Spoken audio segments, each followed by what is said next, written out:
My name is Bob Cosgrove, and I'm a partner with Wade Clark Mulcahy. We are a U.S. firm, primarily focusing in litigation, trial work, juries, fun things like that, in New York, New Jersey, and Pennsylvania. Our primary IR Global designation is as a construction specialist in New York, New Jersey, and Pennsylvania.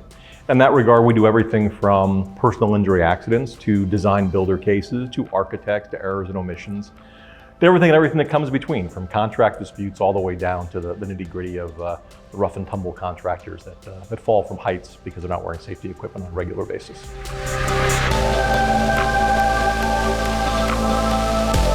I think the one thing we're seeing across the world is that the legal industry is consolidating, and bigger is believed to be better. And we're a firm of about 50 lawyers, and ironically, although that's bigger perhaps for some of the IR Global members, it's not big in the scale of international law firms and the consolidation that we're seeing. And the example I always use is when I first did a deposition in London some 20 years ago, there was a firm who remained anonymous, who was our friend in London. And they served drinks, tea on high trolleys in the middle of the depositions in the afternoon. They pushed them out in silver carts. It was very, very proper. They're now a direct competitor with us in all the markets that we're in. And that's how the world has changed. So I think the advantage of a company or an organization like IR Global is it gives us access to resources and depth of bench that we would not otherwise have if we weren't dealing with an organization like this.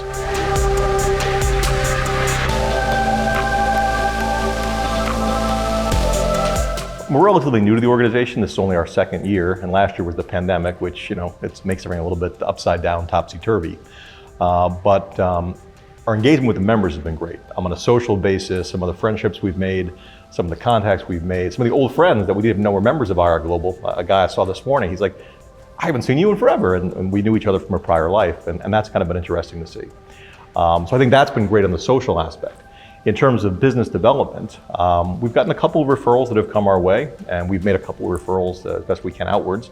The incoming referral was an interesting case involving, of all things, make your own wine kits, of all things. And the particular lawyer had a need for somebody to help him out in Pennsylvania with a make your own wine kit dispute. Apparently there was not the right amount of wine in the wine make your own kit, so go figure. So we got to deal with that. Very small case, but kind of an interesting one. And then we're able to contact with Argentinian counsel to attempt to resolve a diamond loss involving several $1 million in owed diamonds that we needed someone to help effectuate service in Argentina, and we went to the network and worked with them to begin the process of going after the bad guy. Diamonds are really interesting. It's amazing how many deals get done with handshakes. And the paper trail is not always the best, and that's what happened in this case.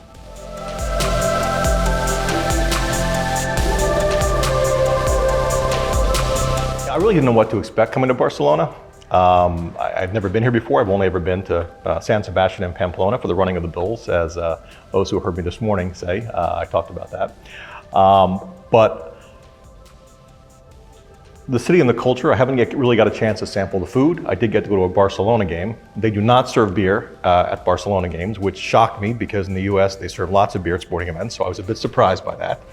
I'll leave comments to the side as to why that's the case.